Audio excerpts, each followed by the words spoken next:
Mi saludo para ustedes en esta situación, en esta época que estamos viviendo, esta pandemia.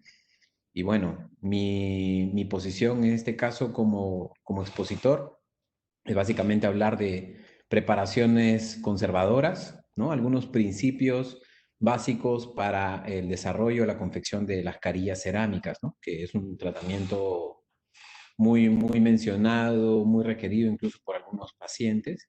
Y bueno, el día de hoy, gracias a GCK, vamos a hablar sobre el webinar de este tópico. Y algo interesante en relación a la tasa de supervivencia de las carillas es que lo reportado es una alta tasa, ¿no? 96%, 93%, 91%, estamos hablando de 5, 6 años, 10, 11 años, 12, 13 años. Un tratamiento que, digamos, debería de durar un periodo bastante prudente, ¿no? Y esta es una de las preguntas más frecuentes que encontramos en los pacientes. ¿Cuánto me va a durar? Ya la pregunta de decir si es estético o no pasa a segundo plano, porque estamos con la responsabilidad de siempre generar tratamientos estéticos. Sin embargo, en todos esos trabajos que se han venido dando, ¿no? Me llamó la atención uno, em, que justamente lo que encuentra en 10 años es una tasa de éxito de un 50%. Y es un dato muy contradictorio con lo que normalmente se encuentra, ¿no? Una tasa de éxito mayor al 80% definitivamente. ¿Y por qué un 50%? Justo este trabajo fue en un servicio dental general, en un estudio que fue en Inglaterra. Entonces acá uno de los factores que consideraron como importantes era el operador, ¿no? El operador puede contribuir de manera significativa en la tasa de supervivencia de estos tratamientos. Más allá de decir si la carilla o el material es bueno o no, o con qué sistema adhesivo o no, o si se aísla o no se aísla, mucho importa la preparación, ¿no? Con respecto o por parte del operador. Cuando se evalúan estas fallas tipo recesión gingival, pigmentación marginal, preparación deficiente, cambio de color o decementación, muchas veces cae en la categoría de una mala indicación clínica, ¿sí? O que no se evaluaron los suficientes factores que deberían corresponder en esta primera parte que es, creo yo, la más importante, ¿no? Que es el diagnóstico. ¿Y qué debemos éxito? Uno de los trabajos del doctor Calamia habla de que para tener éxito en 25 años, ¿no? Habla de unos pasos, unos statements que hay que tomar en cuenta, ¿cierto? Y hoy día vamos a hablar básicamente de preparaciones. Obviamente las preparaciones relacionadas a la porcelana, en pulir las restauraciones, el mantenimiento, la planificación. Pero yo lo he resumido en, en estos 4 ítems, ¿no? Como un protocolo: el diagnóstico de la guía anterior, el control de la preparación, la selección del material y del color, que también es un tópico bastante interesante, debido a que esto depende mucho del material, y la... Entonces, en estos 4 pasos, después me di cuenta que todos están muy relacionados con la preparación. La preparación va a depender de cómo es en tu guía anterior. La preparación va a depender de qué material vayas a colocar. La preparación depende del color al que quieras llegar o del color en el que te encuentras, en el sentido de el correspondiente al sustrato dentario. Y la preparación también dependerá o está muy relacionada con el proceso de cementación adhesiva. Entonces, veamos a la preparación como algo muy importante. No es solamente una técnica, ¿sí? Este abordaje debe ser bastante trabajado no solamente por una secuencia de pasos, sino tomando en cuenta algunos factores, que es lo que yo les traigo en esta tarde. Y si empiezo a analizar el glosario de términos prostodónticos, ya estamos en la novena edición, ¿no? Del glosario de términos, y como concepto la preparación dentaria hace referencia al proceso de remoción, ¿ok? De esmalte sano, enfermo, dentina sana o enferma, igual para dar forma a un diente que va a recibir una restauración. Bajo este concepto, la prótesis fija se desarrolló en muchos principios, ¿no? Creo yo este trabajo del doctor Budacre es uno de los más representativos porque hace un recuento literario de más de 50 años, ¿no? Y establecen 9 principios, ¿ok? Los invito a leer a manera profunda. Pero estos 9 principios se resumen en 3, en la retención, en la estabilidad y el soporte, que son pilares que incluso no solo corresponden a prótesis fija, sino también se encuentran en la prótesis removible o en la prótesis total. Estos principios básicos de preparación, clínicamente hablando, ¿no? Cuando yo evalúo un caso, yo debería de relacionarlo principalmente con el férrule, ¿no? Que es el efecto abrazadera o el efecto Suncho también como sinónimo. Interesante de este efecto es que normalmente se relaciona con la altura, pero ahora se sabe que es importante también el grosor. Entonces, la combinación de altura, 2 milímetros, más 1,5 de grosor, y esto de manera circunferencial, es decir, en las 4 paredes que involucra el diente, una vez que se encuentra preparado, garantizará un 100% de efecto férrule o efecto Suncho. ¿Y por qué es importante este efecto férrule? Porque este efecto férrule nos va a dar, como había mencionado, retención, estabilidad, básicamente, ¿no? Retención y estabilidad, porque el soporte está muy relacionado en prótesis convencional con línea de terminación, con el hombro, ¿no? La morfología circunferencial es muy relacionada de la vista de un ojo, la preparación dentaria debe tener una relación directa con la anatomía circunferencial de cada diente. Todos los dientes son diferentes y deben ser preparados conforme a su anatomía. Entonces, la Doctor, prótesis fija se desarrolla. doctor, Sí, perdón que ¿sí? interrumpa, pero a veces se entrecorta un poco y creo que se podría mejorar la calidad de la conexión si apagamos la cámara. Ok, acá yo tengo la ventanita que me sale luz. No sé si lo puedo quitar también. Voy a salir de la presentación para desactivar la cámara. Sí, igual si no, llevando el cursor del mouse arriba, se despliega un menú donde puede apagar la cámara. Ah, bueno, Ok, ok. así también.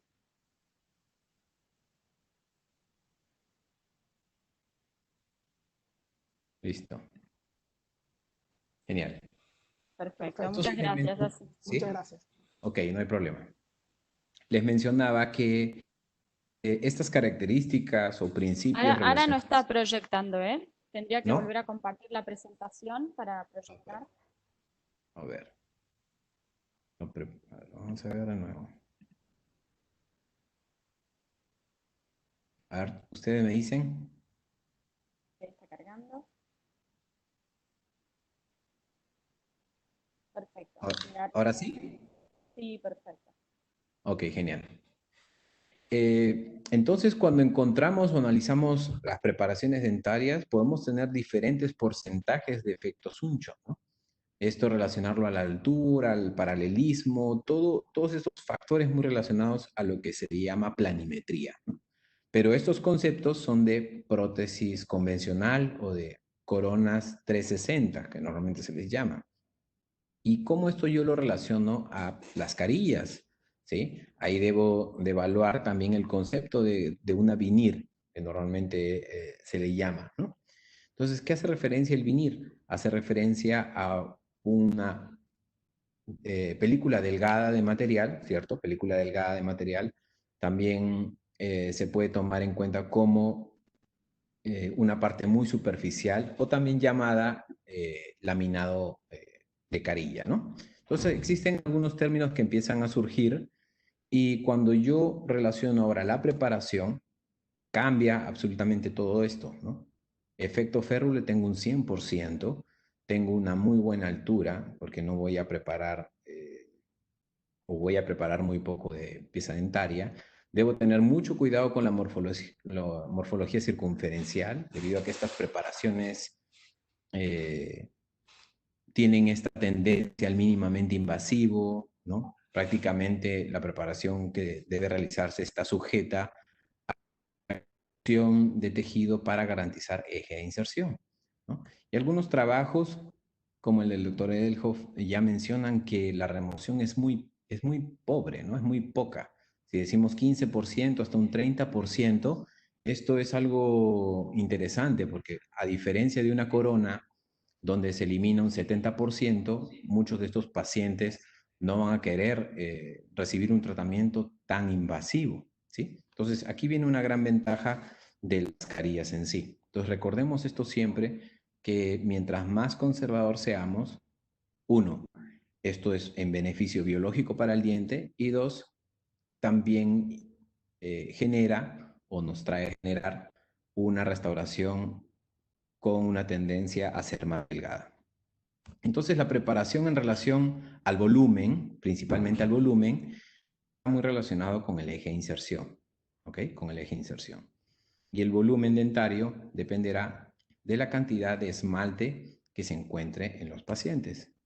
El eje de inserción, vuelvo a repetir, todos los parámetros nacen de la prótesis fija, ¿no? En CAD-CAM incluso este abordaje es más fácil, se puede evaluar el eje de inserción de mejor manera. El eje de inserción casi siempre es de manera vertical en coronas, ¿no? Por eso hay una convergencia, un taper de las paredes preparadas, ¿ok? Pero en carillas la inserción cambia, ¿ok? La inserción cambia, la inserción no siempre es vertical, ¿sí? No siempre es vertical. Entonces nosotros tenemos que realizar un buen mapeo de las zonas que van a interferir en esta inserción. Y este eje de inserción va a depender mucho del tipo de carilla, ¿ok? Entonces, si yo analizo los ejes de inserción, yo diría, primero tengo un eje de inserción que es horizontal, ¿ok? Y esta preparación está muy relacionada a el famoso lente de contacto, o cuando no se alarga el diente, como pueden ver. No hay un envolvente del borde incisal. Entonces el eje de inserción horizontal no va a tener mucho problema en sí. Pero cuando yo quisiera modificar este eje, ¿no? Ejemplo, cuando voy a cubrir borde incisal, cuando voy a hacer una cobertura del borde incisal. Cuando hacemos una cobertura del borde incisal, cuando queremos generar estética alargando los bordes incisales del paciente a través de las carillas. Y ahí muchas veces el eje de inserción va a ser de 45 grados, ¿ok? Va a cambiar un poquito. Quizás no va a haber mucha diferencia en el momento de realizar la cementación, ¿sí? Y esto relacionado a preparaciones relacionadas con cierre de diastemas, pacientes que tengan restauraciones de resina proximales, ¿no? Estas restauraciones clase 3, pues en estos casos sí el eje de inserción va a ser vertical e indicará muchas veces una mayor preparación. ¿Por qué? Porque tiene que haber una combinación, no es un eje vertical propiamente dicho, sino muchas veces tiene que haber un asentamiento en lo largo del eje dentario, ¿no? Entonces es importante considerar los ejes, porque cuando analizamos las piezas dentarias, los dientes tienen grosores de esmalte, ¿ok?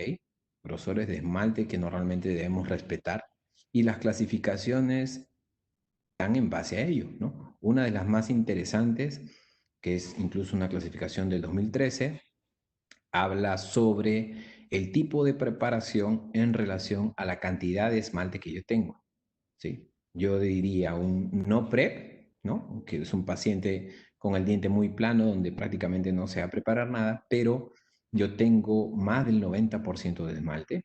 Un prepless o un conservador, cuando yo tengo más del 50% definitivamente. Y si yo tengo un poco menos de esmalte, entonces yo estaría relacionado a un enfoque más convencional, ¿no? Un enfoque convencional quiere decir una carilla más gruesa, una mayor cobertura, buscando mayor planimetría, como lo era en prótesis fija, ¿sí? Ahora, que se entienda también que este esmalte remanente no quiere decir que es la cantidad de esmalte que tú puedas desgastar, sino es la cantidad de esmalte con la que tú te encuentras frente al paciente, porque todos los pacientes no tienen el mismo grosor de esmalte. No es lo mismo un paciente de 20 años que tiene un grosor intacto a un grosor de un paciente de 50 años donde ya experimentó un tiempo, experimentó exposición de pH, experimentó fuerzas mecánicas y definitivamente este desgaste se adelgazó, porque el esmalte se desgasta.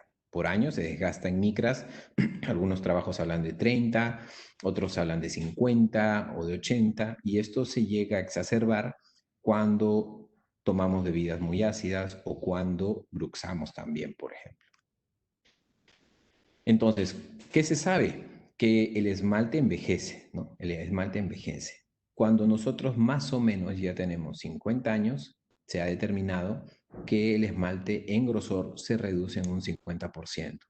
Entonces, si yo estoy realizando preparaciones de carillas en un paciente mayor, yo voy a encontrarme en esta situación, ¿no? En una situación quizás más conservadora.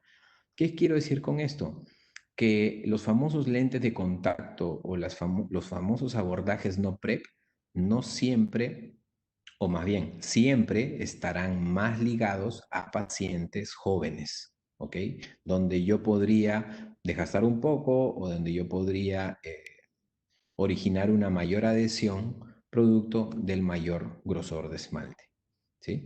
Porque el esmalte sufre cambios, ¿no? Ya se han visto en algunos trabajos, ¿no? Que miden el esmalte en todos los tercios y el esmalte que tú creías que de repente era 0.3 en cervical, 0.7 en medio y 1.5 en incisal, pues en un paciente con esmalte envejecido esto puede o estar en cero o hay zonas de exposición dentinaria. Y cuando existe exposición dentinaria, ¿no? Como es este trabajo del doctor Pascal Magnet, él menciona que mientras menos esmalte yo tenga en la cara vestibular, la flexión es mayor, ¿no? Es un término muy interesante que debemos tomar en cuenta porque esta flexión debe estar relacionada con el material que yo vaya a colocar, ¿sí? Entonces, la exposición dentinaria puede estar relacionada a mi preparación o puede estar relacionada a que mi paciente ya tenga zonas de dentina expuesta. ¿Cómo lo relaciono, doctor?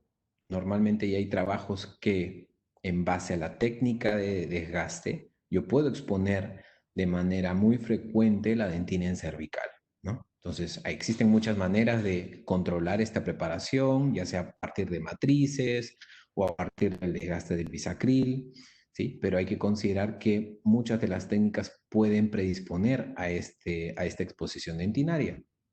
Y los trabajos mencionan que cuando, cuando se expone dentina, la tasa de supervivencia se ve bastante afectada, ¿no? Se ve bastante afectada, como era el primer trabajo que mencionamos al comienzo de la charla. Pero también yo puedo tener exposición dentinaria por el famoso aging, ¿no? Por el famoso envejecimiento, ¿no? Y a veces este envejecimiento no solamente está relacionado a exposición dentinaria o exposición de esmalte, sino también a presencia de restauraciones. Entonces yo puedo tener zonas de esmalte, puedo tener zonas de dentina o zonas de resina y mi preparación incluso en estas condiciones debería ser lo más conservadora posible, porque estoy frente a cantidades de esmalte, digamos, más límites. ¿Sí? Entonces recordemos esta clasificación de esmalte remanente porque en el mismo trabajo se habla de una clasificación para carillas en relación a la exposición de la dentina, ¿no? Obviamente lo mejor sería tener 0% de dentina expuesta, que está muy relacionado con más del 90% de presencia de esmalte, ¿cierto? Era la primera parte y va relacionando. No siempre vamos a estar frente a un 100% de esmalte, muchas veces vamos a tener ciertas exposiciones de dentina y ahí es donde uno tiene que tener el criterio para saber cuánto debo preparar, siempre pensando en la preservación de esmalte y en qué casos voy a tener este problema de flexión, ¿ok? Este problema de flexión. Definitivamente el control de desgaste va a estar muy relacionado con la destreza. No es lo mismo preparar 0.3 a preparar 1 milímetro. ¿Sí? La técnica está muy relacionado con el entrenamiento. Pero además del entrenamiento existen algunos tips En este caso yo podría contribuir con ustedes y uno de ellos es la magnificación, ¿no? Ayuda mucho a trabajar con magnificación. Eh, el mejor escenario sería un microscopio. No, lamentablemente no todos, y me incluyo, tenemos un microscopio en el consultorio, pero existen algunos magnificadores que podrían ayudar. No lo uso en todo el proceso de desgaste, lo uso más para la parte final, ¿ok? El uso del motor eléctrico, que también es interesante empezar a incorporar este dispositivo en la consulta. La baja velocidad para el pulido, ¿sí? Y fresas de grano fino, ¿sí? Las fresas de grano fino también van a ser importantes en términos de rugosidad. En términos de magnificación, ya se sabe que obviamente mejora un 75% el microscopio en relación a una visión directa que normalmente te podría dar una efectividad de 22%. Y bueno, las lupas podrían ayudar en algo, ¿no? Este trabajo que fue realizado en maquetas compara y concluye esta ventaja muy superior del microscopio sobre las lupas y las lupas obviamente sobre la visión directa. En relación al motor eléctrico, ¿por qué es tan importante? Porque normalmente cuando hacemos preparaciones con pieza de alta, la revolución por minuto es bastante alta, ¿cierto? Por eso es su nombre. Estamos hablando de más de 200.000 revoluciones por minuto. Entonces, si yo quiero generar un trazo de cervical a incisal de manera continua, eh, pensando en conservación de esmalte, muchas veces con la fresa va a ser complicado, ¿ok? Además que de por sí trabajar con piezas de alta, también tenemos o podemos tener problemas de refrigeración, de vibración, de la técnica en sí en relación a la presión. Y bueno, entonces estos factores pueden, obviamente en coronas, comprometer la vitalidad pulpar. Por eso no estoy diciendo que la pieza de mano o la pieza de alta no funcione. No es un versus entre los dos, sino más bien deben ser trabajados de la mano. Primero debo empezar siempre con una pieza de mano y el complemento debería ser con el motor eléctrico. De esta manera yo puedo progresivamente reducir la rugosidad superficial generada por las fresas de mayor grano hacia las fresas de menor grano, para que con la baja velocidad, a través de discos, ¿no? Y a través de un protocolo de acabado y pulido, yo pueda tener una superficie bastante lisa. ¿Por qué yo debo tener una superficie bastante lisa? Primero, porque mi impresión es un material bastante hidrófilo y me permitirá reproducir a detalle, en este caso, la superficie impresa, ¿no? Con el polivinil celosano o silicona adición, que es uno de los materiales que más se utiliza. Entonces, ¿qué conceptos debería tener yo en preparaciones de carillas? Vamos a dividirlos en tres, ¿ok? En tres. Eh, Primero el área incisal, el área vestibular y el área cervical. Cuando yo hablo del área incisal y retomo el tema de la flexión, ¿no? El doctor Chiché menciona pacientes con flexión baja, pacientes con flexión alta. ¿Qué quiere decir esto? Que cuando el paciente hace un movimiento protrusivo, por ejemplo, siempre va a existir un mayor estrés vestibular, como pueden ver, ¿no? Existe un mayor estrés de izquierda a derecha en el esmalte de manera progresiva hasta que en el bis, la cara vestibular, es decir, el esmalte, llega a generar una mayor presencia de estrés compresivo, tensil principalmente, ¿no?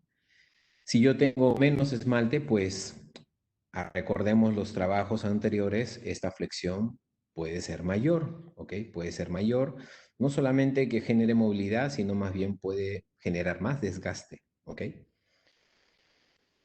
Y esto es interesante porque normalmente cuando devolvemos un borde incisal con cerámica, también esta resistencia a la fractura puede comprometerse en casos donde aumentamos más de 2 milímetros. Ya se sabe que el largo prudente para una cerámica es de 2, no más, ¿sí? No más.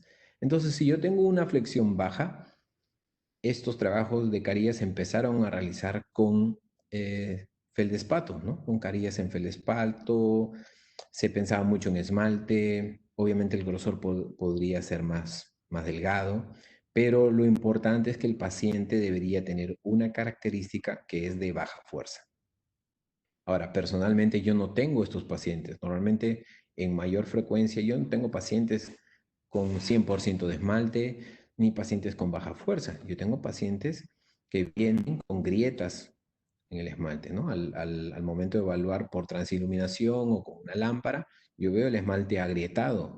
Eso quiere decir que está sometido a una mayor fuerza, a una mayor flexión.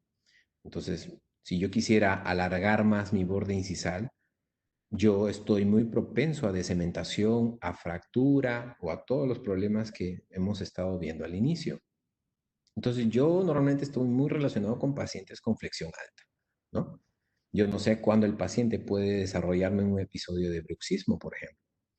Entonces, frente a este tipo de pacientes, lo recomendable es trabajar un material con mayor resistencia, como el disilicato de litio. El sustrato a adherir podría ser esmalte y dentina, ¿sí? Donde la extensión es significativa, estamos hablando de bordes incisales, estamos hablando de cierre de diastemas, y donde el manejo de fuerza en este caso sea mayor. Entonces, mi mayor experiencia es en el disilicato de litio. Estamos hablando de que prácticamente más del 95% de los casos lo he desarrollado con este material. ¿Por qué hablo del material? Porque hay que conocer el material para poder trabajar los grosores, ¿sí? Para poder trabajar los grosores. La ventaja del disilicato de litio, ¿ok? Que es una cerámica que puede trabajarse por inyección, es decir, viene el material en pastillas, o puede trabajarse en bloques con la técnica de CAD-CAM, ¿ok? Entre los dos hemos venido trabajando justo con el equipo que venimos desarrollando todos estos casos con disilicato de litio inyectado, ¿no? O el IMAX Press. Principalmente estas tres pastillas. La HT, que es High Translucency, de alta translucidez, MT, mediana translucidez, y LT, que es de baja translucidez. Entonces, el área incisal me ayuda a poder incluso relacionarme mucho con el material, ¿no? Sobre todo relacionarlo con el grado de flexión. El área vestibular está muy relacionado al grosor, ¿no? Se habla mucho de lente de contacto. ¿Qué tan lente de contacto puede ser una carilla en sí? Es un término que se ha utilizado desde hace mucho tiempo. Se pueden ver ahí, más que hablar de lente de contacto, es el efecto de lente de contacto, ¿no? El efecto del lente de contacto. La tendencia es tener restauraciones delgadas. Entonces, si yo en este grosor más delgado puedo mezclarlo con un material de mayor resistencia, definitivamente estaré más relacionado con el disilicato de litio. Y en los grosores, yo lo he colocado de esta manera. Los grosores pueden ser de 0.3 a 0.5, de 0.5 a 0.8 y de 0.8 a 1, ¿no? Algunos colegas le llaman el lente de contacto al primero, laminado al segundo y el tercero carilla convencional, ¿sí? Porque hay mucha literatura en relación al respecto. En vez de pensar en el grosor, yo debo pensar en cuánto voy a preparar. La idea es ir preparando menos. ¿Cuándo yo prepararía más manteniendo este grosor fino? Eso está muy relacionado con el grosor. Y el doctor Galip Burel relaciona mucho el grosor primero con el nivel gingival en compromiso. Por ejemplo, las carillas supragingivales cuando no vas a cambiar color, ¿no? Vas a mantener el de A1 a A1, por ejemplo. Carillas yuxtagingivales cuando solo voy a cambiar un tono de color. Y carillas subgingivales cuando voy a cambiar por lo menos dos tonos de color. Pero estos colores están relacionados con la toma de color convencional, ¿cierto? Nosotros tomamos el color de manera comparativa a través de un colorímetro. En el caso del disilicato de litio, esto está muy relacionado con el color del sustrato y con el color al que yo quiero llegar. Por eso, normalmente cuando las carillas son supragingivales, trabajamos más con pastillas más translúcidas porque el color no va a alterarse. Entonces, no importa el, el que sea menos translúcida, al contrario, debería ser más translúcida para que el color de fondo tome presencia. Yuxtagingivales, la MT está bastante utilizada. Y coloco como secuencia sería para subgingival LT, pero no practicamos mucho preparaciones subgingivales porque preferimos empezar con una técnica de clareamiento, por ejemplo, que podría mejorar el color y quizás pueda mantenerme en un nivel yuxtagingival con una pastilla MT. Y para el área cervical, ¿ok? Y para el área cervical, pues en relación al área cervical, en relación a lo que hemos hablado sobre grosor eh, de esmalte, existe una variable muy interesante que es el margen gingival. ¿Qué pasa con el margen gingival? En el tiempo el margen gingival migra, ¿ok? Migra hacia apical. ¿Sí? La idea es que de manera fisiológica, así como el diente puede ir extruyéndose o erupcionando, el margen gingival vaya migrando y muchas veces desarrollando lo que nosotros le decimos una recesión gingival. Ahora, esta presencia de esta migración de tejido en 5 años, pues mediante un control es algo que se puede encontrar, ¿ok? Es algo que se puede encontrar. ¿Por qué les digo que existe esta recesión? Con el tiempo, siempre el margen gingival va a migrar hacia apical, ¿ok? Puede migrar, pero mantenerse en esmalte, luego va migrando y se encuentra en la interfaz esmalte-cemento y termina al final exponiendo cemento en sí. En esta cuarta categoría es donde nosotros ya lo relacionamos con una recesión. Pero esta recesión también puede estar relacionada con algunos hábitos, ¿sí? Como por ejemplo el no cepillarse de manera adecuada o el utilizar un cepillo en mal estado, digamos, por mucho tiempo, ¿no? Ya se ha establecido de que el cepillo, de acuerdo no solo a sus cerdas, sino también al no cambio, ¿no? Porque se habla mucho de que hay que cambiar el cepillo cada 3 meses, pero esto traducirlo a los pacientes es bastante difícil. Por eso el protocolo de mantenimiento de carillas, siempre el paciente debe ir con su cepillo, ¿sí? Debería ir con su cepillo para ir por lo menos relacionando si la recesión gingival es por un trauma, en este caso mecánico, o puede ser también por un trauma de oclusión, ¿ok? Encontramos algunas migraciones, ¿ok? Algunas migraciones. No es algo, digamos, alarmante, no es algo alarmante, pero también se habla mucho sobre la abrasividad de las pastas dentales, ¿no? O cómo se relacionan las pastas dentales con el cepillado. Sí es cierto que existe una abrasividad, porque nosotros cuando hacemos un procedimiento de profilaxis, también trabajamos con una pasta, incluso mezclada con piedra pómez, que es una manera de remoción de placa. Sin embargo, deberíamos de considerar qué tan abrasivas son las pastas, ¿no? Ahí los recomiendo mucho a tomar en cuenta el grado de abrasividad, ¿no? No existe una pasta dental que no sea abrasiva. La idea es trabajar con pastas que tengan por lo menos una menor abrasividad. Sí, entonces, en conjunto con un cepillo bien controlado, con una técnica, en este caso, bien manejada, pues las recesiones no van a ser un problema. Por eso no buscamos adhesión en zonas subgingivales, porque ya se sabe que estas zonas subgingivales pues, pueden estar muy relacionadas también con sensibilidad. Pero no se trata solamente de hablar de la recesión, sino el formato del margen gingival también va a ser muy interesante. ¿Cómo se encuentra dispuesto la configuración de margen gingival? Y también si el paciente presenta o no papilas, si hay asimetría de papilas. Digamos que la forma estética de una restauración cerámica, en este caso carillas, no solo se basa por la forma incisal, sino también por la emergencia relacionada con el tejido en sí.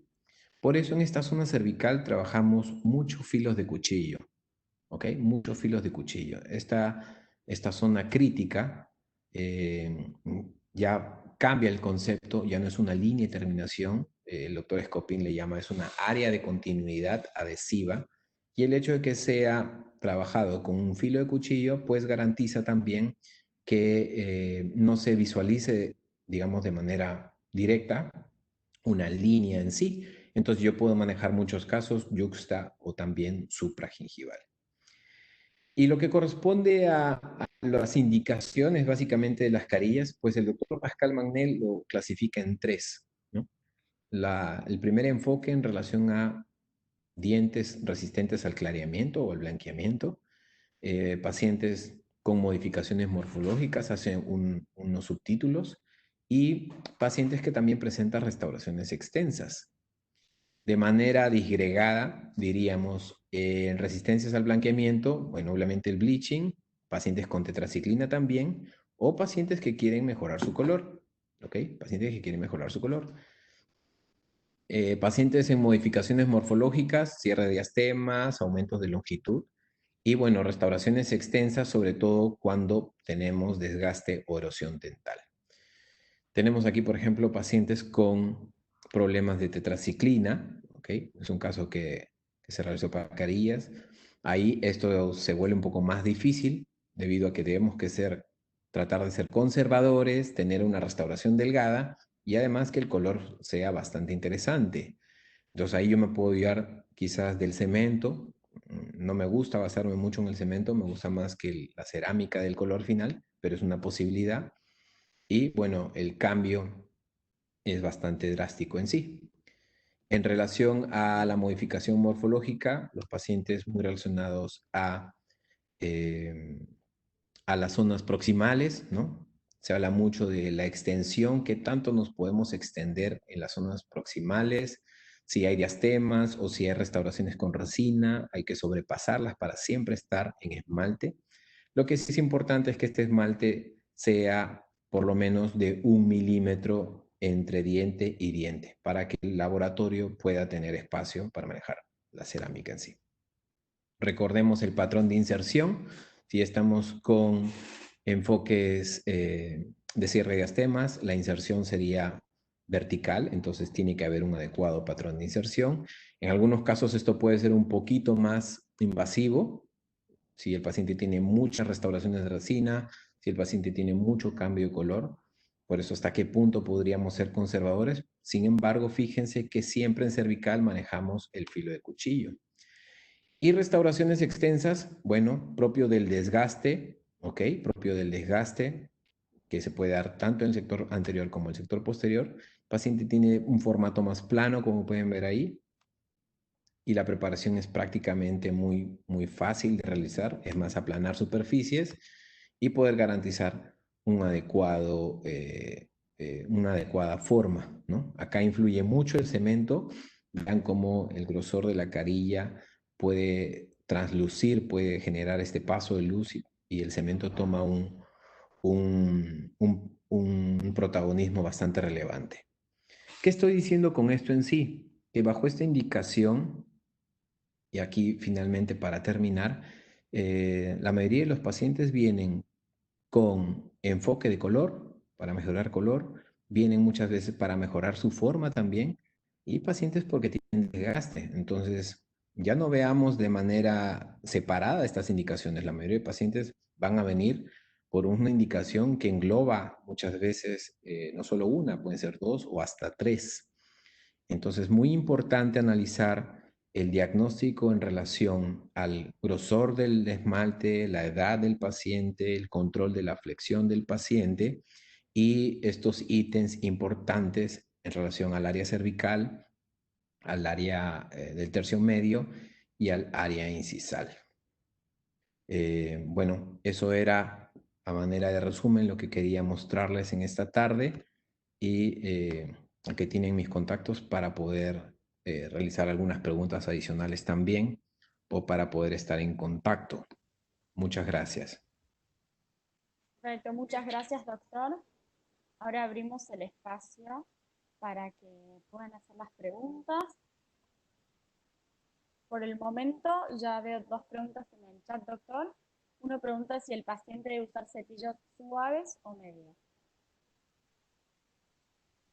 Bueno, siempre definitivamente el tipo de cerda puede ser contribuyente al grado de recesión.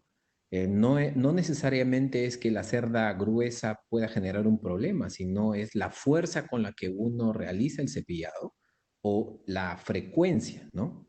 Los pacientes que son, digamos, estos maníacos del cepillado localizado, ¿no? Sobre todo en el sector anterior. Yo creo que más importante en hablar sobre la cerda, primero es en hablar sobre la técnica de cepillado. Si el biotipo es fino del paciente, si tú ves que la encía se transluce o si este paciente ya viene con algunas recesiones gingivales, obviamente lo recomendable va a ser trabajar también con cepillos de cerdas suaves, ¿no? Perfecto, muchas gracias. Acá otra consulta es cómo escoge el cemento que va a utilizar.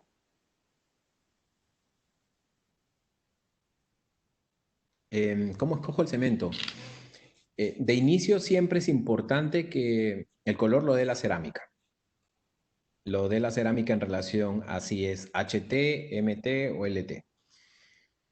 Si igual tú tienes el problema del cemento, empieza por el clear, ¿no? O en la mayoría de las marcas puede ser neutral o transparent o clear.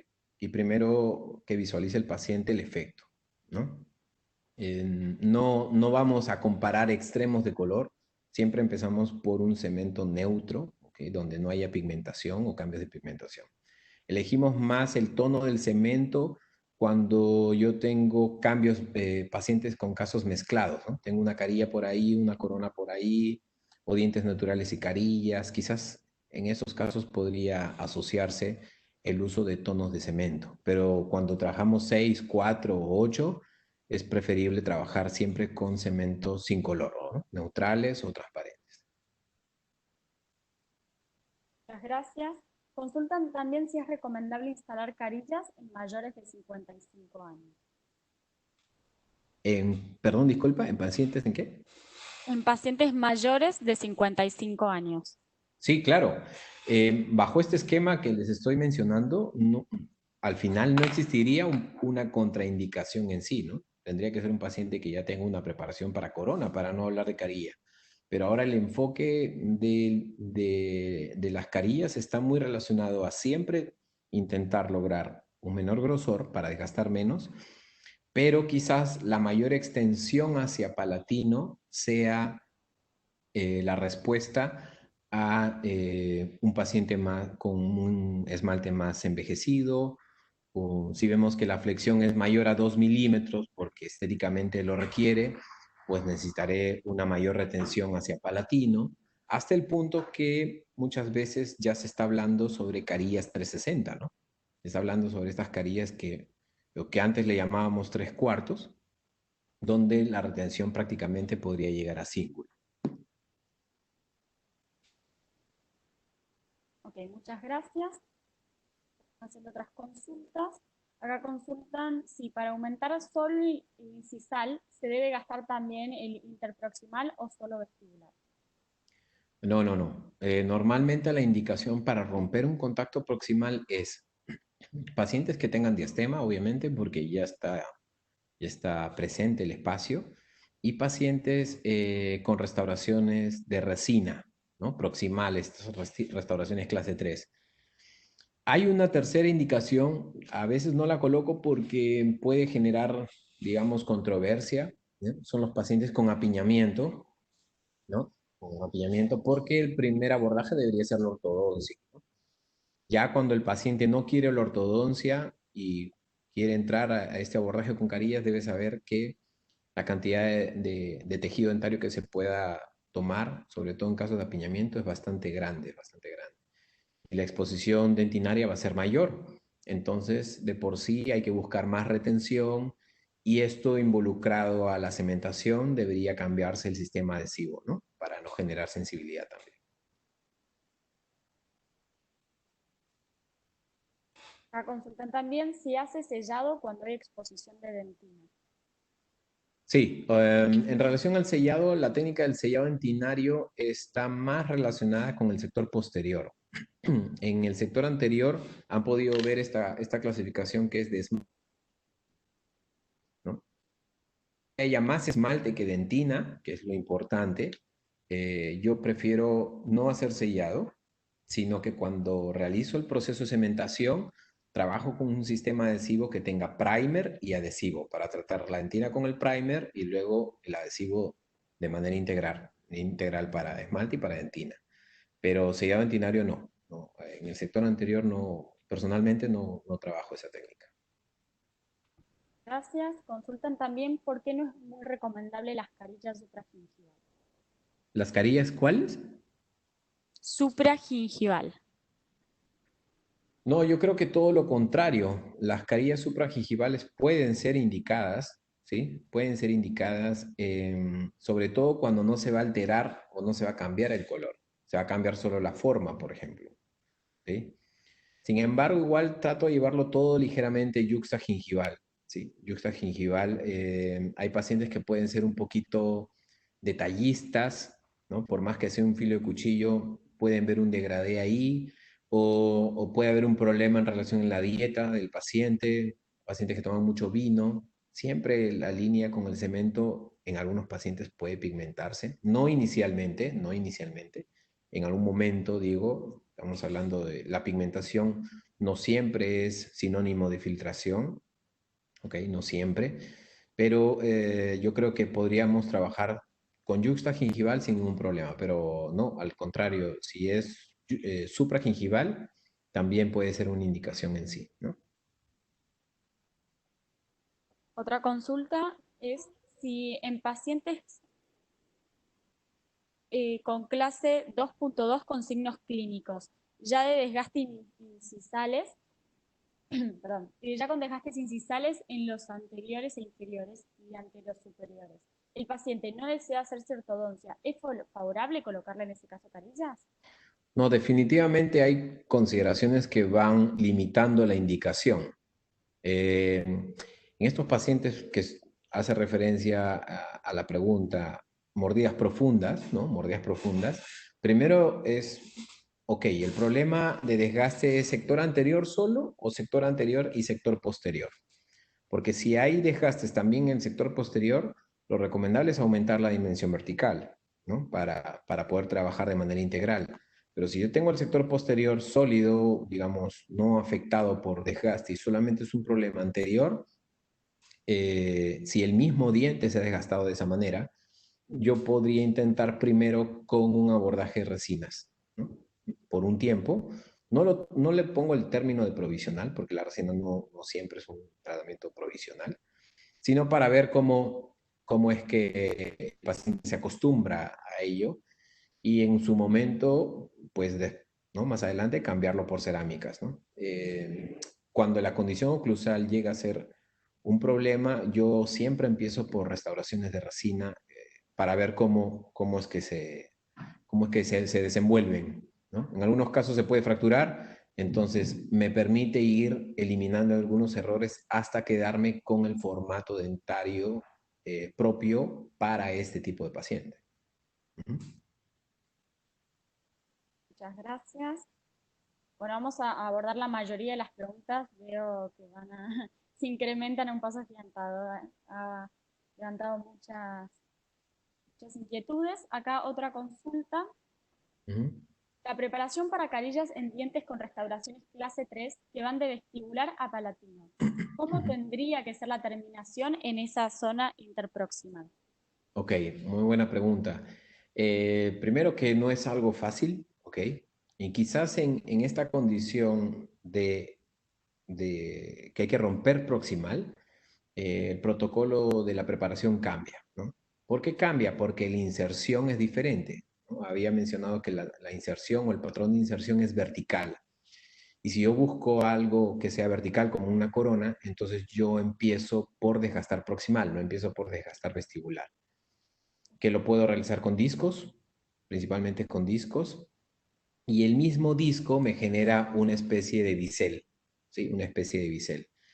Eh, no llega a la parte palatino, ¿no? No llega a la parte palatino, definitivamente abarca el contacto proximal, pero este bisel luego es, digamos, complementado con una fresa cilíndrica redondeada, que es la que yo utilizo, de 0.8 para dar continuidad desde el cervical hasta la parte incisal en sí. Pero en términos generales o como resumen, la terminación también es filo de cuchillo o como un bisel, ¿sí? En esta zona proximal. Muchas gracias. Acá de una pregunta que se repite bastante, que consultan si hay que modificar 3 tonos. ¿Es preferible tallar un mayor espesor o elegir una porcelana menos traslúcida? Ujú. Eh, es una pregunta un poco difícil de responder. Yo creo que sí habría que preparar, de todas maneras. Hay un colorímetro para esto, ¿ok? Hay un colorímetro que normalmente cuando se trabaja con disilicato de litio, en este caso con IMAXpress, el colorímetro te da colores de sustrato, ¿no? O de diente parado ya. Y tenemos del 1 al 9. Si estamos del 1 al 2 o hasta el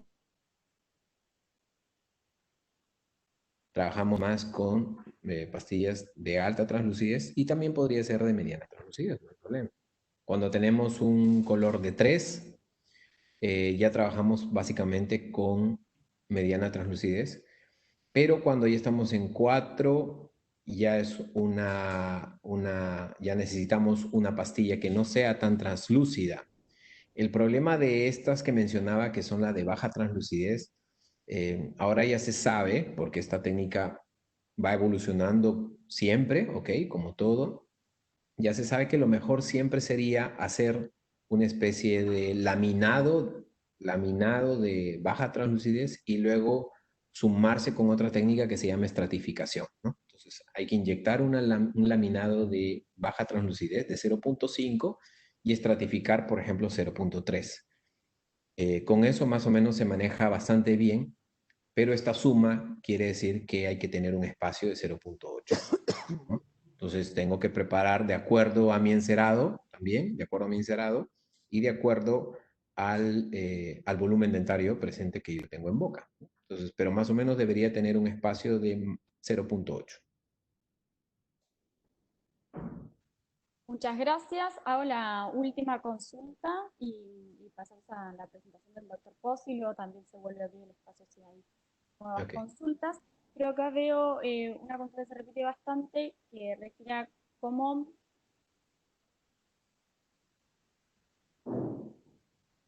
se debería, perdón, la perdí, pero se refería a cómo debería abordarse el preparado de carillas para pacientes con bruxismo. Ujú.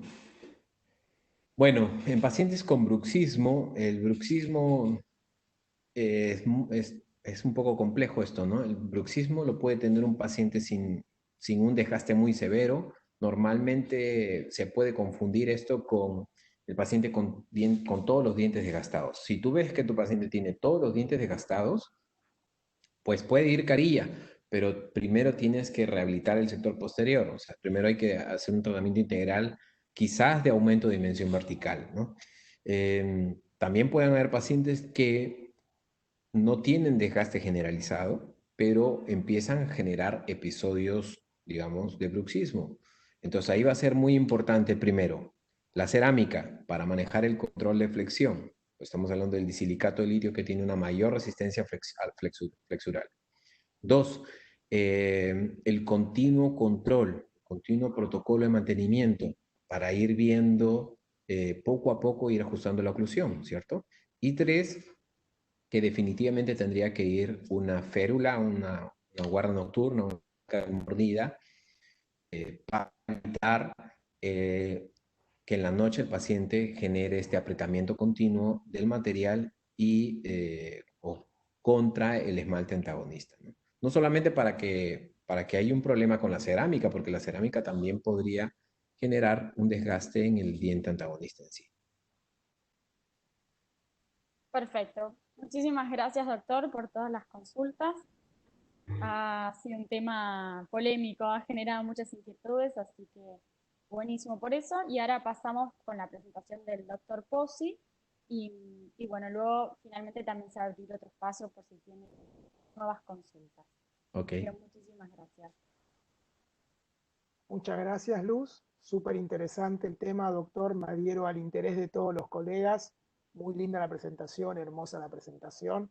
Y Gracias, nos Diego. podríamos quedar preguntando todas nuestras dudas con respecto a las mascarillas. Creo que no alcanza el día o un mes para sacarnos todas las dudas en este tema. Así que muchas gracias por su presentación, Doc. Y ahora yo quisiera presentarles un poco, ¿sí? Me mantengo con la cámara apagada por cuestiones de conexión, por si las dudas, si me puedan escuchar bien. Hablar un poco de un tema que está relacionado, ¿sí? Que es la hipersensibilidad dentinaria y hablar un poquito de las ciencias que están detrás de algunas de las marcas de las cremas dentales del laboratorio, ¿sí? Empezamos con una definición de la hipersensibilidad dentinaria. Decimos que es un dolor dental breve y agudo que surge de la lesión, que es la dentina expuesta, frente a un estímulo típicamente térmico, táctil, químico u osmótico, que no puede atribuirse a ninguna otra forma o defecto de patología dental. Cuando pensamos en la lesión, que es la dentina expuesta, tenemos que pensar por qué nuestra dentina quedó expuesta. Y decimos que quedó expuesta fundamentalmente por dos grandes motivos. O bien por un esmalte que se pierde, o sea, por un desgaste dental, o bien por una encía que retrocede, o sea, por una retracción gingival.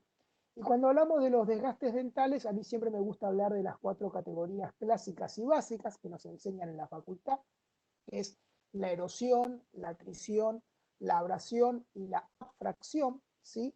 Y cuando hablamos de las causas de la recesión gingival, bueno, hay múltiples, ¿sí? Técnicas de higiene inadecuadas, problemas periodontales, movimientos ortodóncicos leves, inserciones de frenillos que se insertan por encima de la línea mucogingival a la altura de la encía insertada, que traccionan mi encía hacia abajo. En fin, hay muchos motivos por los cuales mi encía puede retroceder. La principal teoría que utilizamos para entender esta condición es la famosa teoría hidrodinámica. La teoría hidrodinámica nos dice que cuando la dentina queda expuesta, quedan expuestos estos túbulos que nosotros sabemos que recorren todo el espesor de la dentina, que son los túbulos dentinales. En el extremo de los túbulos dentinales tenemos al famoso odontoblasto con una prolongación citoplasmática llamada proceso odontoblástico. El proceso odontoblástico está asociada a fibras nerviosas provenientes de la pulpa que se enrollan alrededor del proceso odontoblástico y que se encargan de detectar cambios de movimiento. ¿Cambios de movimientos de qué? Del fluido que se encuentra en el interior de los túbulos dentinales.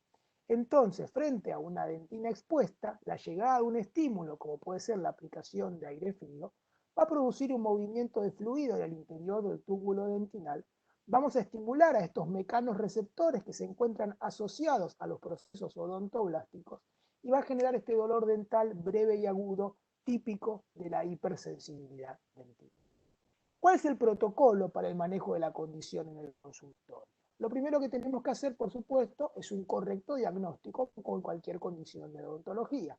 O sea, identificar que la causa del dolor es efectivamente dolor por hipersensibilidad dentinaria. O sea que lo que tenemos que hacer es visualizar la dentina expuesta. Para eso tenemos que usar en el consultorio, tener que tratar de tener las superficies dentales bien limpias, bien secas y una muy buena iluminación.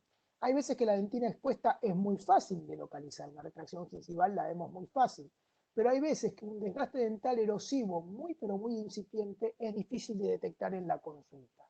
Es por eso que a veces es muy importante utilizar una buena iluminación. Una vez que hacemos un correcto diagnóstico, vamos al segundo paso, que va a ser la educación. La educación sobre el factor de riesgo prevenible. Si, por ejemplo, detectamos que el paciente presenta una retracción gingival producto de una higiene inadecuada, lo primero que vamos a hacer nosotros es un asesoramiento con respecto a una correcta técnica de higiene oral. Como bien dijo el doctor, en el caso de la elaboración de las carillas, hizo mucho hincapié en qué tipo de cepillos vamos a recomendarle a nuestros pacientes y que también nos lo traiga a la consulta para asegurarnos de que la técnica que está realizando es la adecuada, ¿sí? Y también explicarle la importancia del recambio periódico, no tan periódico, pero bueno, cada 3 meses de esos cepillos dentales. Y luego, en tercer lugar, lo que vamos a hacer es recomendar. Y la primera recomendación de primera línea es pedirle al paciente que cambie su crema dental de uso diario por una crema dental desensibilizante. Y las cremas dentales desensibilizantes actúan fundamentalmente de dos grandes maneras. Tenemos aquellas cremas dentales que se encargan de desensibilizar las terminales nerviosas a base de potasio, que son cremas dentales como que tienen nitrato de potasio, cloruro de potasio o citrato de potasio. Básicamente lo que tienen esas cremas dentales son iones potasio que viajan por el interior del túbulo dentinal, alcanzan la fibra nerviosa que se encontraba enrollada alrededor del proceso odontoblástico y la despolarizan, es decir, evitan que se vuelvan a repolarizar. De esta manera se disminuye la actividad eléctrica de la fibra y se detiene el dolor resultante.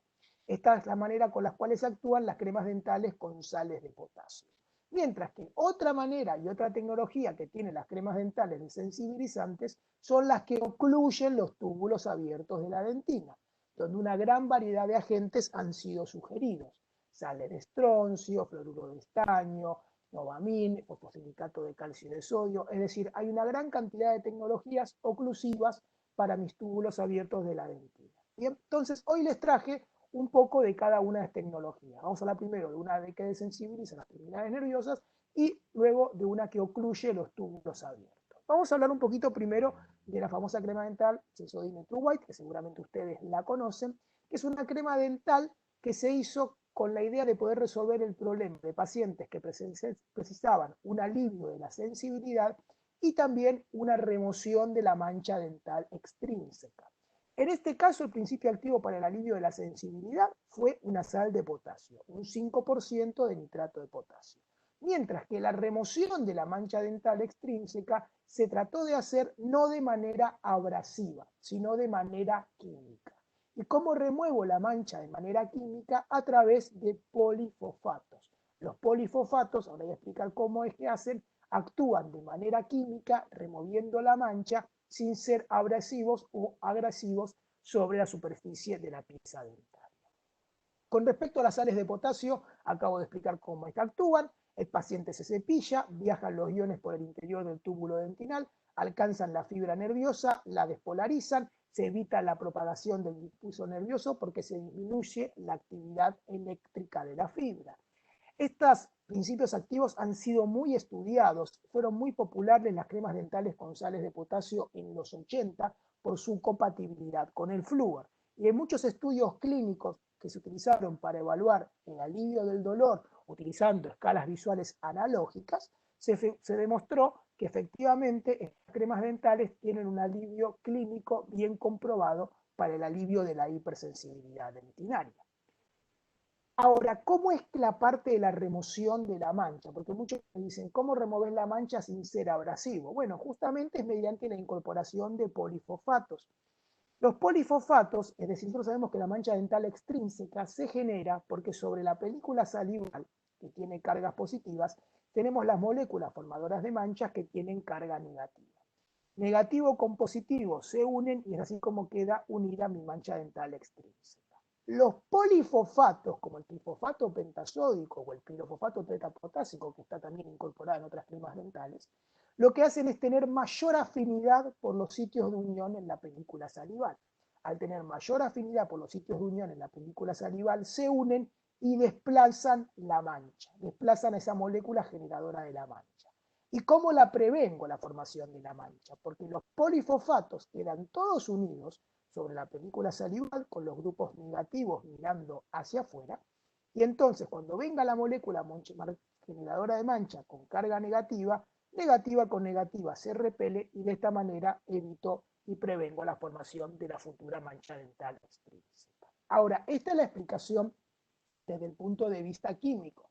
Tenemos que demostrarlo. Y para demostrarlo es que hoy les voy a presentar, no solamente por True White, sino también por otras cremas dentales, varios estudios clínicos.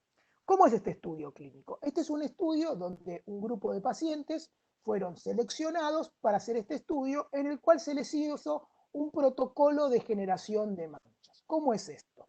En un estudio doble ciego con asignación aleatoria, ¿sí? Durante 2 semanas, luego del cepillado, se le pidió al paciente que se haga un buche con clorexidina, ¿sí? 2 veces por día. ¿Para qué? Para generar una mancha dental extrínseca. Se generó esa mancha dental extrínseca durante varias. Lo que se hizo fue la intensidad de la mancha. La intensidad de la mancha se evaluó utilizando el índice de Loven, que el índice de Loven lo que hace básicamente es clasificar la pigmentación de la mancha desde amarilla hasta muy oscura, ¿sí? Y la puede ubicar en la zona cervical o en la zona del contacto interproximal. Entonces, lo que hicieron es valorar la intensidad de la mancha con el índice de Loven y luego lo que se les pidió a los pacientes es que se vayan a sus casas y que se sigan cepillando con cremas dentales que querían evaluar. Se utilizó la crema dental True White, una crema dental con abrasividad moderada y una crema dental también de abrasividad baja. ¿Y qué se comprobó? Que esta crema dental tenía la misma capacidad de remoción de la mancha dental extrínseca comparable a una crema dental que era hasta 5 veces más abrasiva. O sea que demostramos clínicamente cómo se removió la mancha. Otro detalle muy importante que el doctor también mencionó, es el índice de abrasividad, que es el índice que me determina cuán abrasiva puede ser mi crema dental. Las cremas dentales de uso diario generalmente están entre este valor, entre 70, 100 aproximadamente, ahí andan como dijo el doctor recién.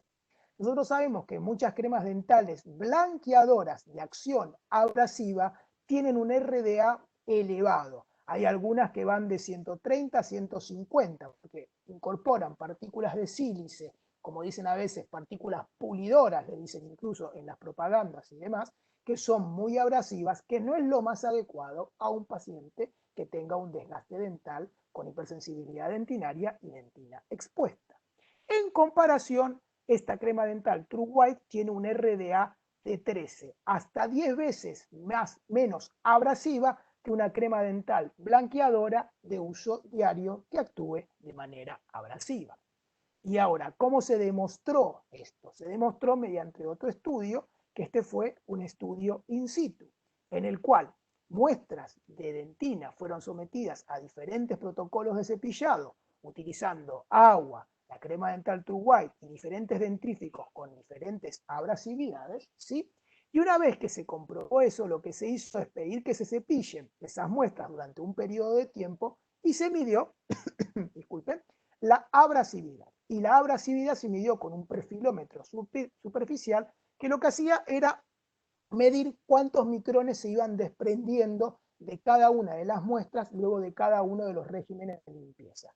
Y se comprobó que efectivamente la crema dental True White tenía un índice de abrasividad muy bajo comparado a como si el paciente se cepillara con agua. Es decir, muy similar el índice de abrasividad a los pacientes que solamente se les había pedido que cepillen las muestras con agua. Es decir, una abrasividad muy pero muy baja. Seguramente esta crema dental ya la conocen, es una crema dental muy liviana, muy suave. Bueno, si no la conocen, les invito a que la conozcan, que tiene ya hace muchos años en el mercado. Bien, hablamos de True White, ahora también les quiero presentar otra tecnología, pero ahora voy a hablar de una tecnología oclusiva. Primero hablamos de una tecnología de sensibilizante con sales de potasio, y ahora vamos a hablar de una tecnología oclusiva. Y para hablar de una tecnología oclusiva es que le presento esta nueva crema dental de Sensodyne Rápido Alivio. ¿Por qué nosotros utilizamos estas tecnologías oclusivas? ¿Por qué?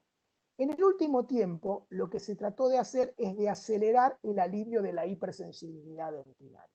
Y a las sales de potasio, si bien son muy efectivas, a veces no se les podía pedir más, de alguna manera, más velocidad. Entonces, para acelerar el alivio de la hipersensibilidad dentinaria, se dieron cuenta que lo que había que hacer era acelerar la oclusión del túbulo. ¿Por qué hay tanto interés en acelerar la oclusión del túbulo? Porque sabemos que son muchos y son muy delgados.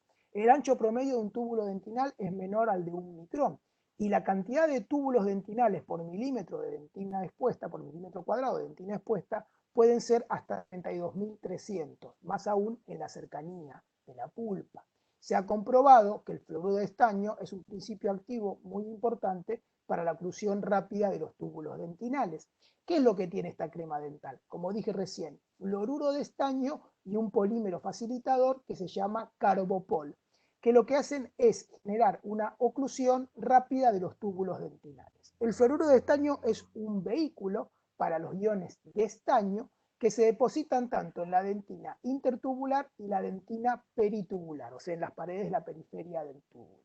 Y a su vez, el Carbopol, que es un polímero facilitador, se hidrata rápidamente para formar un andamiaje de tipo gel que ayuda a mantener a los iones de estaño en su lugar. De esta manera disminuyo la permeabilidad dentinaria y logro un alivio de la hipersensibilidad. Ahora, yo recién acabo de explicar cómo es la tecnología y lo tengo que comprobar. Como mostré recién en TrueWhite, es muy importante mostrar estudios clínicos. Entonces, esto es para que ustedes sepan que uno quiere demostrar que una crema dental es efectiva, tenemos que demostrar, una crema dental desensibilizante es efectiva, tenemos que mostrar dos estudios. Estudios in vitro, ¿sí?, de laboratorio, para ver si en este caso hubo una oclusión del túbulo dentinal. Y estudios in vivo con pacientes para ver si hubo alivio de la hipersensibilidad dentinal. ¿Cómo son los estudios in vitro? Los estudios in vitro todos tienen un protocolo muy similar. Se obtienen muestras de dentina expuesta que se obtienen de premolares de origen humano, que se hicieron las exodoncias por razones de ortodoncia, y esos pequeños fragmentos de dentina expuesta se colocan en un dispositivo, que es un portaobjetos, y que se cepillan con la crema dental que yo quiero evaluar. Generalmente se cepillan con máquinas cepilladoras que van cepillando la crema dental, con la crema dental a la muestra por un periodo de tiempo. Una vez que se hizo eso, lo que se hace es evaluar. ¿Y qué quiero evaluar aquí? Con diferentes técnicas de imágenes, quiero evaluar si efectivamente hubo una oclusión del túbulo dentinal. Y es por eso que les voy a mostrar diferentes imágenes, ¿sí?, de la oclusión del túbulo utilizando esta tecnología. Lo primero que voy a mostrar es espectroscopía por dispersión de energía, ¿sí? ¿Cómo es esto? Esta es una técnica en la cual se irradia la muestra con un haz de rayos y al irradiar la muestra con este haz de rayos, los elementos van determinando diferentes fluorescencias y las fluorescencias es detectado por este aparato de espectroscopía y se sabe que cada uno de los diferentes elementos tienen diferentes fluorescencias. Entonces, ¿qué es lo que se quiso demostrar con esta tecnología? Aquí lo que estamos viendo es un corte del túbulo. ¿Y qué vemos? Que el calcio y el fosfato se encuentran bien ahí marcados como parte de la composición inorgánica de la dentina intertubular y peritubular. También vemos a los iones de flúor, como también se están formando parte de esta trama inorgánica. Pero fíjense el estaño, como se ve bien clarito de color azul, cómo se va depositando alrededor de todo lo que vendría a ser la dentina peritubular. O sea, el primer estudio que me demuestra que efectivamente los iones se están depositando sobre la dentina, que seguramente esto va a disminuir la permeabilidad dentinaria. Imágenes de microscopía electrónica de barrido con haz de iones focalizados. En estas imágenes se muestran cómo la formulación con estaño ocluye desde el borde del túbulo hacia el interior, ¿sí? Y vamos de esta manera viendo cómo la oclusión se va depositando bien sobre todas las paredes del túbulo. Otra imagen, imágenes de espectroscopía de masa de iones secundarios. Esta es una técnica muy compleja con un dispositivo que lo que hace es irradiar las muestras cepilladas con la crema dental que quiero evaluar con un haz de iones de galio.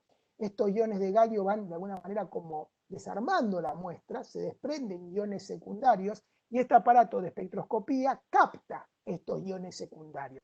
Básicamente lo que yo puedo ver con esta técnica es la composición elemental de la muestra, la composición elemental de los materiales. ¿Y qué pudimos observar? Que el estaño efectivamente está bien clarito, bien presente, profundamente en el interior de la red tubular. Se habla de que se encuentra hasta 80 micrones dentro de los túbulos dentinales. Ahora, yo estoy aquí hablando de tecnologías oclusivas.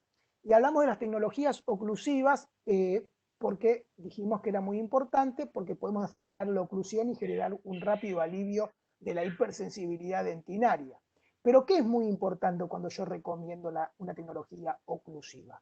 Si yo voy a recomendar una tecnología oclusiva para el manejo de la hipersensibilidad dentinaria, lo menos que le tengo que pedir a esa oclusión es que sea resistente al desafío ácido alimentario. ¿A qué me refiero? Si el paciente se levanta a la mañana, se cepilla, desayuna, se cepilla y se va. A mitad mañana decide tomar una bebida carbonatada con pH reducido y ácidos bebidos, una bebida con, un jugo, lo que fuera. Si el paciente en esa ingesta, al tomar esa bebida, a mí me borra la oclusión del túbulo dentinal porque la oclusión no resistió a una bebida con pH reducido, a mí no me sirve. Entonces, es muy importante que la desensibilizante oclusiva que utilicemos resista al desafío ácido alimentario. Y esto se demostró en este estudio en el cual se pillaron las muestras, como yo les indiqué previamente, y se sometió a estas muestras a un desafío ácido durante 2 minutos, ¿sí? Y que se vio que la oclusión de los túbulos persistía de manera superior a otras tecnologías del mercado que contienen arginina y carbonato de calcio, ¿sí? Y no solamente eso, ya en el primer cepillado se notó con estos principios activos de estaño y el polímero facilitador un mayor porcentaje de túbulos ocluidos, un 81% versus un 51% de túbulos dentinales ocluidos. Estos son resultados, lógicamente, de estudios in vitro, porque este tipo de análisis de los túbulos dentinales no se pueden hacer sobre los pacientes, ¿no es cierto? ¿Por qué hablamos de que estas cremas dentales tienen esta capacidad de actuar tan rápido? Porque los componentes no se inactivan adentro del envase, no se inactivan adentro del tubo. Para eso lo que se hizo es sacarle el agua a la crema dental. El agua es un componente muy habitual de las cremas dentales, ¿sí? Porque, bueno, se utiliza mucho como vehículo. Pero se dieron cuenta que si se le ponía agua adentro de la crema dental, se podía inactivar los iones de estaño o el carbopol. Entonces, se le sacó el agua, esta es una crema dental anhidra, que no tiene agua, para que los principios activos se pongan a actuar con el agua de la saliva y tanto el estaño como el polímero facilitador se optimiza la unión sobre la superficie de la dentina, tanto en la dentina intertubular y en la dentina peritubular. Como les expliqué recién, lo que yo puedo ver con los estudios in vitro es la oclusión del túbulo dentinal. Lo que no puedo ver con un estudio in vitro es el alivio. Entonces yo para ver si hay alivio del dolor por hipersensibilidad dentinaria es que se hacen los estudios in vivo. Los estudios in vivo son con pacientes, de vuelta siguiendo protocolos muy serios, en el cual se toma una población generalmente mayor a 100 individuos, en los cuales se evidencia o se buscan zonas o piezas dentarias con hipersensibilidad dentinaria. Buscan muchas retracciones gingivales, muchas retracciones gingivales en caninos y premolares superiores. Entonces, el paciente participa de este estudio, se evidencia el dolor por hipersensibilidad dentinaria y se cuantifica el dolor. Para cuantificar el dolor, en este caso lo que se utilizó es el índice de Schiff, que es el que estamos viendo ahí al costadito. El índice de Schiff es el índice que clasifica el dolor del paciente frente a la respuesta de aire frío y va del 0 al 3. Entonces, en 0 no hay dolor y en 3 hay dolor y el paciente pide que efectivamente no se aplique el aire frío porque sabe que va a ser algo que le genera dolor sobre la pieza dental. Entonces, se hizo una evaluación basal del dolor por hipersensibilidad dentinaria y se empezaron a hacer estudios. Y ya que se comprobó que en el primer cepillado, una vez que el paciente se cepilló, había un alivio clínicamente comprobado con respecto a otras cremas dentales. Bien, claramente un alivio clínicamente comprobado con ese primer cepillado que iba generándose cada vez más marcado conforme el paciente seguía utilizando la crema dental con el principio activo desensibilizante. No solamente con el cepillado, sino también con la aplicación local. Si nosotros queremos indicarle al paciente que en lugar de cepillarse, se quiera colocarse la aplicación local en el margen cervical de la pieza dentaria durante 60 segundos, efectivamente se comprobó que con la aplicación local había un alivio clínicamente comprobado, con una aplicación local tópica de 60 segundos y que se iba sosteniendo conforme el paciente se seguía cepillando a lo largo de 3 días. Y no solamente 3 días, porque, a ver, si yo estoy de alguna manera tratando de evidenciar el alivio por el dolor de hipersensibilidad dentinaria, 3 días no me alcanza, necesito seguirlo a semanas. Acá se hizo un seguimiento hasta la semana 8 de este estudio y se habló de una reducción, siempre utilizando el índice de Schiff, de un 64% en el dolor por hipersensibilidad dentinaria. Hay estudios que fueron controlando el alivio del dolor por hipersensibilidad dentinaria hasta 24 semanas y demás, o sea que siempre es muy importante ir controlando para que saber si efectivamente la crema dental está siendo efectiva para el alivio del dolor por la hipersensibilidad.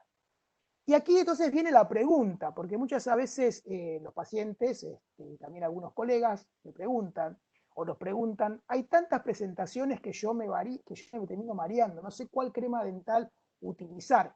El laboratorio de alguna manera se encuentra en continua evaluación, de alguna manera con el cuidado de la sensibilidad, para satisfacer las diferentes necesidades del cuidado de los pacientes. Es decir, sabe que los pacientes pueden tener diferentes necesidades para el alivio de la hipersensibilidad dentinaria y es por eso que vamos teniendo diferentes tecnologías. Tenemos una tecnología como True White, que es una tecnología, como yo expliqué recién, de ultra baja abrasividad, ¿sí? Para pacientes que quieren de alguna manera tener una eliminación de la mancha dental o unas piezas dentarias, piezas dentarias más blancas, por decirlo de alguna manera, sin comprometer el alivio de la hipersensibilidad dentinaria. Tenemos cremas dentales como Rápido Alivio, que es una crema dental que es muy efectiva para el alivio rápido de la hipersensibilidad dentinar, y también tenemos la tecnología de Novamil, que también seguramente está en las cremas dentales de Sensodyne, Repara y Protege, que es una capa oclusiva, ¿sí? Que genera una oclusión de los túbulos dentinales y es una capa muy dura y resistente que es de origen mineral, con iones de calcio y fosfato, ¿sí? Y que también es resistente a los desafíos ácidos alimentarios. Lo que quiero decir es que no hay una tecnología superior a la otra, sino que cada paciente con la necesidad que él tiene, yo como odontólogo tengo que saber las diferentes presentaciones que hay en el mercado para ir recomendando cuál es la crema dental que más se adecua a sus necesidades. ¿Sí? Bueno, muchas gracias. No sé Muchas si gracias, Diego. ahora Luz, Sí, y abrir también el espacio para preguntas, a lo mejor preguntas del doctor. sí, ahí ya empezaron a hacer unas consultas.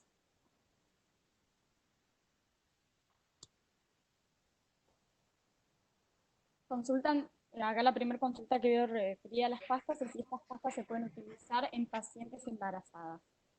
Ningún problema en utilizarlo con pacientes embarazadas, ningún inconveniente. Y preguntan también si en ningún trimestre de gestación y no en ningún trimestre no hay inconvenientes. Otra consulta es si estas técnicas, digamos, las diferentes técnicas de las pastas, son definitivas o duran un tiempo limitado. Lo que tenemos que tener en cuenta, que es muy importante, que todas las tecnologías de sensibilizantes, voy a prender un poquito la cámara que terminamos de proyectar, todas las tecnologías de sensibilizantes, es decir, todos los túbulos dentinales tienen este flujo de fluido que tienden a tener una leve presión hacia afuera. Esta leve presión hacia afuera es porque se dan microorganismos y toxinas. Entonces, ¿qué es lo que quiero decir con esto? Que cualquier principio activo, sea el que actúa en el interior de la pieza dentaria o un principio activo oclusivo, si el paciente deja de utilizar la crema dental, eventualmente esta acción del fluido de los túbulos dentinales va a tender a lavar estos principios activos. Es por eso que es muy importante que estas cremas dentales se utilicen diariamente, porque además de tener el principio activo de sensibilizante, tienen los mismos principios activos o componentes de una crema dental de uso diario, es decir, siempre va a haber un abrasivo para la remoción de la mancha, siempre va a haber, siempre todas van a tener flúor, siempre todas van a tener saborizante, es decir, tienen lo mismo para cada uno tienen los principios activos que una crema dental de uso diario y no se pierde ninguno de los otros beneficios. Gracias, Diego. Consultan también si estas pastas pueden ser utilizadas por pacientes celíacos. Con respecto a los pacientes celíacos, lo que suele pasar con este tema es que si bien estas cremas dentales no tienen ninguno de los componentes de gluten en su formulación, no se puede asegurar que no haya trazas en las materias primas de elaboración, o sea, no se puede asegurar que no haya algún tipo de contaminación cruzada. Es por eso que nosotros siempre recomendamos que vayan a sus asociaciones y que el paciente celíaco utilice la crema dental que le indican sus asociaciones y es por eso que la crema dental a veces no tiene el logo o el sello que suelen tener esas cremas dentales. Muchas gracias. Acá consultan qué pasta recomendaría después de una sesión de blanqueamiento en el consultorio dental. A ver, ahí cada cual va variando con respecto a sus indicaciones y sus gustos, ¿sí? A mí me gusta siempre que hago un blanqueamiento, primeramente indicarle al paciente, es decir, son opiniones personales, es decir, cuál es la crema dental que tuvo mejor experiencia en cada uno de sus casos. Lo que sí estoy seguro que me gusta indicarle ya, que en el momento que yo le voy a indicar un blanqueamiento, que el paciente se empiece a cepillar antes con una crema dental desensibilizante. O sea que 2 o 3 semanas antes empiece a utilizar una crema dental desensibilizante. Utilizo mucho las cremas dentales con potasio, nitrato de potasio, y luego le indico que las sigan utilizando durante el blanqueamiento y post y después de por vida. La True White es una muy buena opción. Me gusta mucho su baja abrasividad. Me gusta mucho su baja abrasividad, sobre todo luego hacer un tratamiento de blanqueamiento con peróxidos y demás. Pero no significa que lo que hago yo sea lo adecuado. El otro día el doctor Cohen decía que a él le gustaba darle en principio True White y después le gustaba darle una crema dental oclusiva y después volver a True White. Cada cual iba teniendo su protocolo y su libro para el manejo en un blanqueamiento dental. Entonces, aquí el doctor Carillas quiere agregar algo, que seguramente sabe mucho del tema, si no seguimos.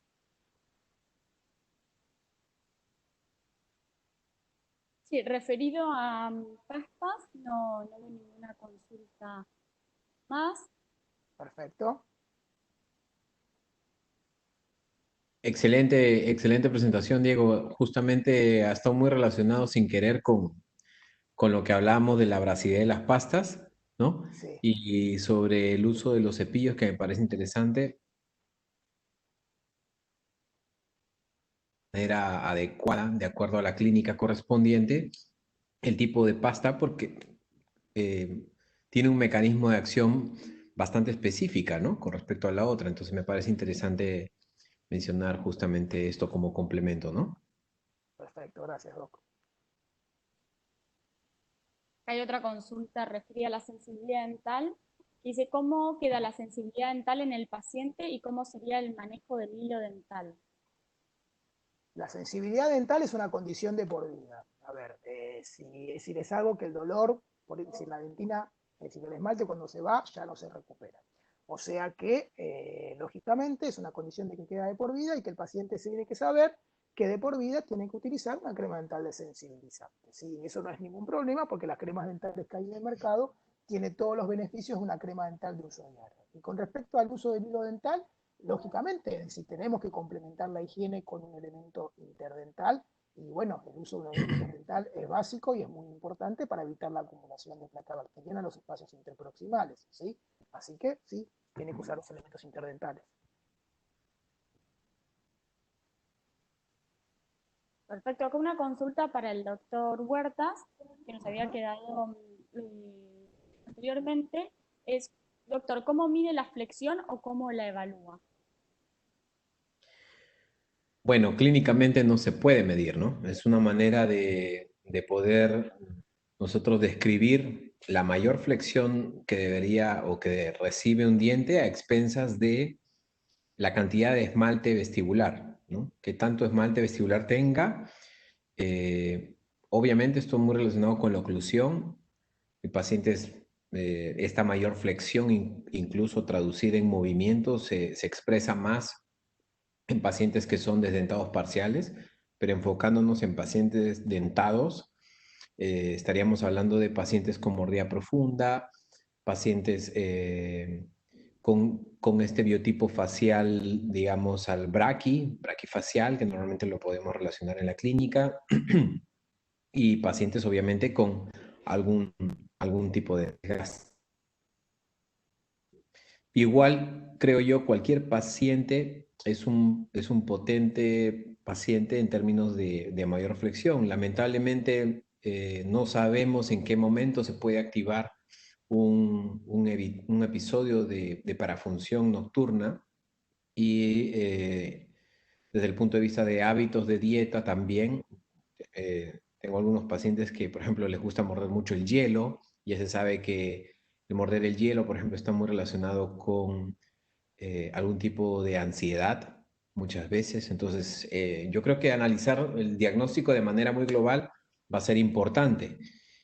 Y son tantos los factores que podríamos hablar en este tópico que es por justamente este motivo del cual yo prefiero trabajar más con el disilicato de litio que con una cerámica de menor resistencia flexural, ¿no? En términos de estética, la feldspática logra ser un material bastante estético, sin embargo, con una resistencia bastante baja. Entonces, yo prefiero abarcar mi mayor cantidad de pacientes con un material más resistente. Muchísimas gracias por la respuesta. Ahí estaba revisando el chat, ya no nos quedan más preguntas sin abordar. Así que, bueno, aprovecho para comentarles a todos nuevamente que estamos continuamente preparando charlas. Ya las próximas charlas se las comunicarán sus representantes o mismo las estaremos comunicando por mail. Y bueno, y también estamos haciendo visitas remotas para aquellos odontólogos que quieran ser informados de estudios clínicos referidos a nuestros productos. Pero bueno, sin más, muchísimas gracias, doctores, por participar. Excelentes las presentaciones. Han despertado muchísimas inquietudes, así que se ha armado un interesante debate post charla también. Así que bueno, muchísimas gracias por eso y muchísimas gracias también a todos los participantes que hoy se han unido y que se unen siempre en nuestras charlas que estamos teniendo. Muchas gracias a todos. Muchas gracias. Saludos, Diego. Saludos, Luz. Saludos a todos. Saludos, Doc. Gracias por participar.